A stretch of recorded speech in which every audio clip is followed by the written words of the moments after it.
نحمده ونصلي على رسوله الكريم اما بعد فاعوذ باللہ من الشیطان الرجیم بسم اللہ الرحمن الرحیم۔ سورہ البقرہ آیت نمبر 167۔ اللہ تعالیٰ کا ارشاد مبارک ہے، وقال الذین اتبعوا لو ان لنا کرۃ فنتبرأ منہم کما تبرؤوا منا کذالک یریہم اللہ اعمالہم حسرات علیہم وما ہم بخارجین من النار۔ اور تابعدار لوگ کہنے لگیں گے، کاش ہم دنیا کی طرف دوبارہ جائیں تو ہم بھی ان سے ایسے ہی بیزار ہو جائیں جیسے یہ ہم سے ہیں۔ اسی طرح اللہ تعالیٰ انہیں ان کے اعمال دکھائے گا ان کو حسرت دلانے کو، یہ ہرگز جہنم سے نہ نکلیں گے۔ گزشتہ سبق میں ہم نے پڑھا تھا کہ کفار قیامت کے دن جب اس بات کا اندازہ لگا لیں گے کہ یہ دن ان کے لیے کس قدر دردناک اور خوفناک ہے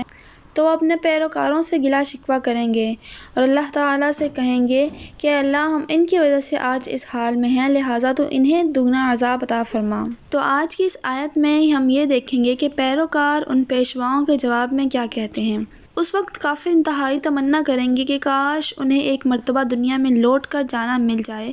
تو وہ اولاً تو اپنے پیشواؤں سے بیزاری کا اظہار کریں گے، مطلب جس طرح اس دن پیشوا لوگ ان سے بیزاری کا اظہار کر رہے ہیں تو وہ الٹا تمنا کریں گے کہ کاش ہم واپس دنیا میں جائیں تو ہم بھی ان سے اسی طرح بیزاری محسوس کریں جس طرح آج یہ ہم سے بیزار ہیں۔ مزید وہ اپنے باطل معبودوں سے بھی بیزار ہونا چاہیں گے اور ایمان لا کر نیک اعمال کرنا چاہیں گے۔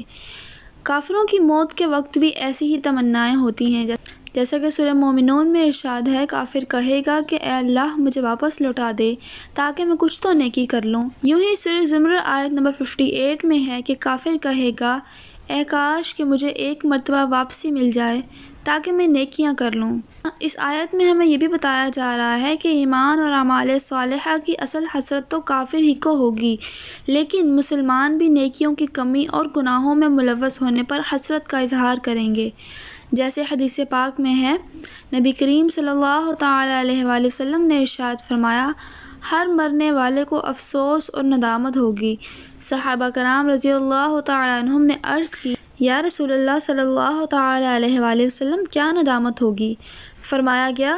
اگر نیک ہوگا تو زیادہ نیکیاں نہ کرنے پر نادم ہوگا، اور اگر گنہگار ہوگا تو گناہوں سے باز نہ آنے پر نادم ہوگا۔ حسرت کی اور بھی صورتیں ہوں گی، جیسے دوسروں پر ظلم کرنے اور انہیں تکلیف دینے والوں کو ڈھیروں ڈھیر نیکیوں کے باوجود حسرت ہوگی کیونکہ ان کی نیکیاں دوسروں کو دے دی جائیں گی۔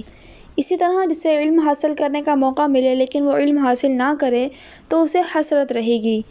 کسی جگہ جمع ہونے والے لوگ اللہ تعالیٰ کا ذکر کیے بغیر اٹھ گئے تو وہ مجلس ان کے لیے حسرت کا باعث بنے گی۔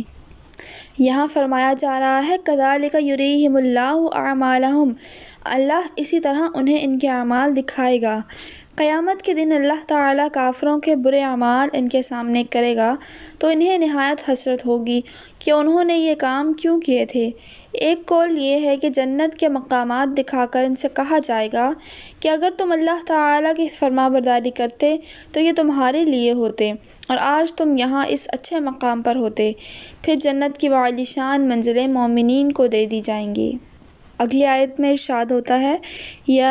ایھا الناس کلوا مما فی الارض حلالا طیبا ولا تتبعوا خطوات الشیطان انہ لکم عدو مبین۔ اے لوگو، جو کچھ زمین میں حلال پاکیزہ ہے ان میں سے کھاؤ اور شیطان کے راستوں پر نہ چلو، بے شک وہ تمہارا کھلا دشمن ہے۔ عرب کے جو مشرکین لوگ تھے ان کی ایک گمراہی یہ تھی کہ انہوں نے کسی آسمانی تعلیم کے بغیر مختلف چیزوں کے بارے میں حلال اور حرام کے فیصلے خود ہی گڑھ رکھے تھے۔ مثلاً بہت سے مردار جانور ان کے نزدیک کھانا جائز تھا، مگر بہت سے حلال جانوروں کو انہوں نے اپنے اوپر حرام کر رکھا تھا۔ یہ آیت اسی مسئلے کے متعلق نازل کی گئی کہ زمین میں پیدا شدہ چیزیں اللہ تعالیٰ نے حلال کی ہیں اور لوگوں کے نفع کے لیے ہی انہیں پیدا کیا ہے، لہٰذا صرف ان چیزوں سے بچو جنہیں اللہ تعالیٰ نے خود منع فرما دیا ہو، اور جن چیزوں سے اللہ تعالیٰ نے منع نہیں فرمایا وہ سب ہمارے لیے حلال ہیں۔ اس سے ہمیں یہ معلوم ہوتا ہے کہ اللہ تعالیٰ کی حلال کی ہوئی چیزوں کو حرام قرار دینا اس کی رزاقیت سے بغاوت ہے۔ مسلم شریف کی حدیث ہے کہ اللہ تعالیٰ فرماتا ہے کہ جو مال میں اپنے بندوں کو عطا فرماتا ہوں وہ ان کے لیے حلال ہے، اور اسی حدیث میں ہے کہ میں نے اپنے بندوں کو باطل سے بے تعلق پیدا کیا، پھر ان کے پاس شیاطین آئے اور انہوں نے لوگوں کو دین سے بہکایا، جو میں نے ان کے لیے حلال کیا تھا اس کو حرام ٹھہرا دیا۔ یہاں حلال، طیب اور پاک چیزوں سے مراد ایسی چیزیں ہیں جو بذات خود بھی حلال ہیں، جیسے بکرے کا گوشت، سبزی، دال وغیرہ، اور ہمیں حاصل بھی جائز ذریعے سے ہوئے ہوں، یعنی چوری، رشوت وغیرہ کے ذریعے سے ہمیں یہ حاصل نہ ہوئے ہوں۔ ایسی بہت سی احادیث موجود ہیں جن میں رزق حلال کی فضیلت بیان کی گئی ہے اور حرام رزق کی مذمت بیان کی گئی ہے۔ ان میں سے کچھ احادیث یہ ہیں: حضرت سعد بن ابی وقاص رضی اللہ تعالیٰ عنہ نے عرض کیا، یا رسول اللہ صلی اللہ تعالیٰ علیہ وآلہ وسلم، دعا فرمائیے کہ اللہ تعالیٰ مجھے مستجاب الدعوات کر دے، یعنی میری ہر دعا قبول ہو۔ حضور پر نور صلی اللہ تعالیٰ علیہ وآلہ وسلم نے فرمایا، اے سعد رضی اللہ تعالیٰ عنہ، اپنی خوراک پاک کرو، مستجاب الدعوات ہو جاؤ گے۔ اس ذات پاک کی قسم جس کے دست قدرت میں محمد مصطفیٰ صلی اللہ تعالیٰ علیہ وآلہ وسلم کی جان ہے، آدمی اپنے پیٹ میں حرام کا لقمہ ڈالتا ہے تو 40 دن تک اس کا کوئی عمل قبول نہیں کیا جاتا، اور جس بندے کا گوشت سود اور حرام خوری سے اگا اس کے لیے آگ زیادہ بہتر ہے۔ حضرت ابو سعید خدری رضی اللہ تعالیٰ عنہ سے روایت ہے کہ رسول کریم صلی اللہ تعالیٰ علیہ وآلہ وسلم نے ارشاد فرمایا، جس شخص نے حلال مال کمایا، پھر اسے خود کھایا یا اس کمائی سے لباس پہنا اور اپنے علاوہ اللہ تعالیٰ کے دیگر مخلوق جیسے اپنے اہل و عیال اور دیگر لوگوں کو کھلایا اور پہنایا، تو اس کا یہ عمل اس کے لیے برکت اور پاکیزگی ہے۔ اسی طرح حضرت عبداللہ بن عمر رضی اللہ تعالیٰ عنہ سے روایت ہے، حضور اقدس صلی اللہ تعالیٰ علیہ وآلہ وسلم نے ارشاد فرمایا،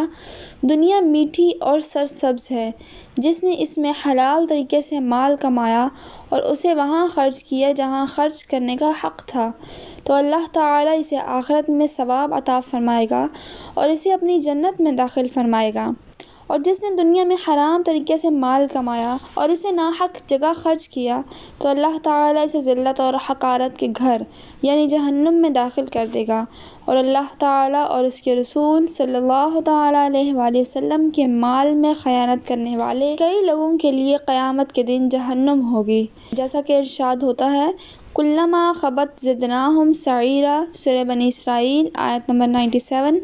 جب کبھی بجھنے لگے گی تو ہم اسے اور بھڑکا دیں گے۔ اللہ اکبر۔